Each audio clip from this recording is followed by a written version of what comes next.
Buenos días, buenas tardes. Hoy hablaremos sobre la realidad de las construcciones en el Perú y justamente más especificado este estudio en lo que es la parte del RIMAC, como el Cerro San Cristóbal, específicamente en el sector de Leticia y barrios aledaños, justamente a lo que es el Cerro San Cristóbal.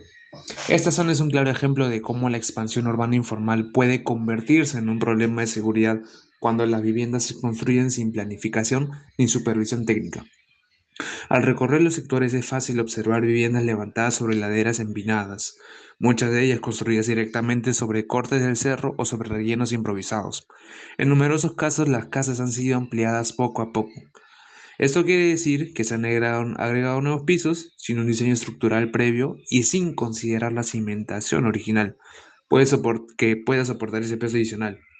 Es común encontrar muros con fisuras, columnas de dimensiones reducidas, construcciones muy próximas entre sí y viviendas ubicadas en zonas de riesgo de deslizamiento o caída de rocas. ¿Esto de dónde viene? Esto proviene justamente del deseo de, bueno, tener una mejor casita, tener un mejor lugar donde vivir, ¿no? Tener un lugar digno de lo que es la vida. Porque la arquitectura sirve para eso, para edificar también la vida del ser humano, ¿no? Pero lamentablemente por escasos recursos o por desinformación general, o también por lo que es la bacanería del peruano, ¿no? Justamente la cultura de ser el más bacán. A veces, digamos que hay situaciones en las que no se encuentra esta cultura de construir mi casa con un arquitecto o con un ingeniero.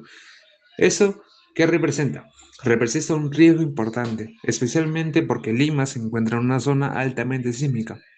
Durante un terremoto, una vivienda construida sin criterios técnicos tiene muchas más probabilidades de sufrir daños graves o de incluso colapsar, poniendo en peligro la vida de los habitantes y todos los que sean aledaños a estos. Una de las principales causas de este problema es que muchas de estas viviendas fueron construidas sin realizar previamente un estudio de mecánica de suelos.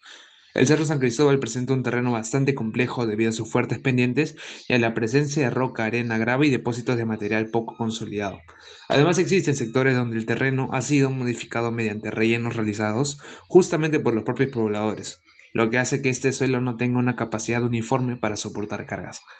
Por esta razón, construir cualquier edificación según la norma E050 de suelos y cimentaciones, establecen la necesidad de realizar un estudio geotécnico que permita las características del terreno, diseñar una cimentación segura. Hablando justamente de la cimentación, uno de los elementos principales es la zapata. La zapata es la encargada de transmitir el peso de toda la estructura hacia el suelo, dependiendo de los resultados del estudio de los suelos, ¿no? Pueden emplearse zapatas aisladas, zapatas corridas o incluso cimentaciones especiales cuando las condiciones del terreno lo requieren.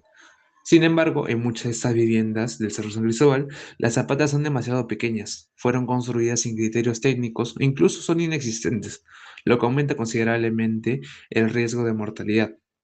Otro elemento fundamental de las vigas son que unen las columnas y distribuyen las cargas provenientes de los techos y pisos.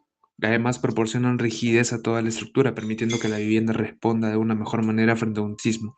En terrenos inclinados, las vigas de amarre son especialmente importantes porque ayudan a mantener la estabilidad de toda la construcción.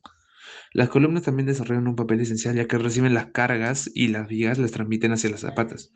Para cumplir correctamente su función, deben tener dimensiones adecuadas, suficiente de acero, de refuerzo y concreto de buena calidad. Sin embargo, muchas construcciones informales, justamente tomando de ejemplo esta zona, se observan columnas demasiado delgadas, demasiado pequeñas, con pocos estribos o elaboradas simplemente con materiales que no tienen la calidad suficiente.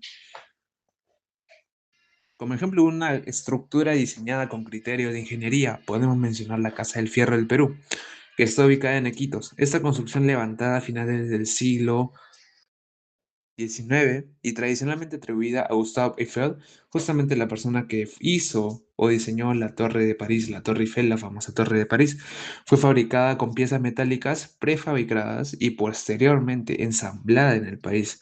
Su estructura demuestra cómo un adecuado diseño y la correcta selección de materiales permiten obtener edificaciones resistentes y duraderas.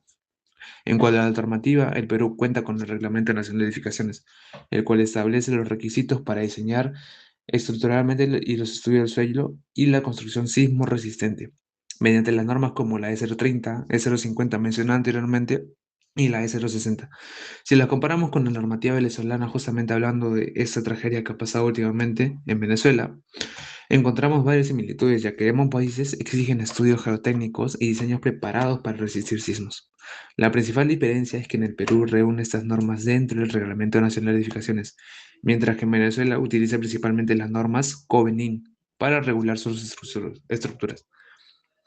Finalmente, considero que el mayor problema no es la falta de normas, sino la falta de fiscalización, la falta de información. Obviamente que existen reglamentos técnicos adecuados, pero muchas viviendas, como en el Cerro San Cristóbal, en la parte de Leticia y en todos los barrios aledaños, así como justamente en Venezuela, porque se han podido ver en todos los videos que se han difundido la falta de preparación estructural en los edificios, cómo han caído con un con un simple terremoto que digamos que no es tan simple, pero que deberían habernos podido resistir, ¿no? Justamente como hay videos de diferentes edificios que sí, se han rajado, han tenido un quebrantamiento de las columnas, pero no se han caído, justamente salvaguardando las vidas.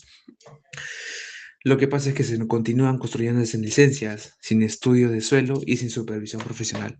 Esto es lo que hace que las edificaciones informales sigan creciendo y aumentando el riesgo para miles de familias, justamente familias que muchas veces no tienen la conciencia de que de verdad están poniendo en riesgo sus vidas. Por ello, además de contar con buenas normas, es indispensable fortalecer la fiscalización, promover una mayor conciencia sobre la importancia de construir de una forma segura. En conclusión, el Cerro San Cristóbal refleja la necesidad de combinar una adecuada planificación urbana, estudios de suelo y diseños estructurales responsables. Solo así será posible reducir los riesgos y garantizar viviendas más seguras para el Perú y el pueblo entero. Muchas gracias.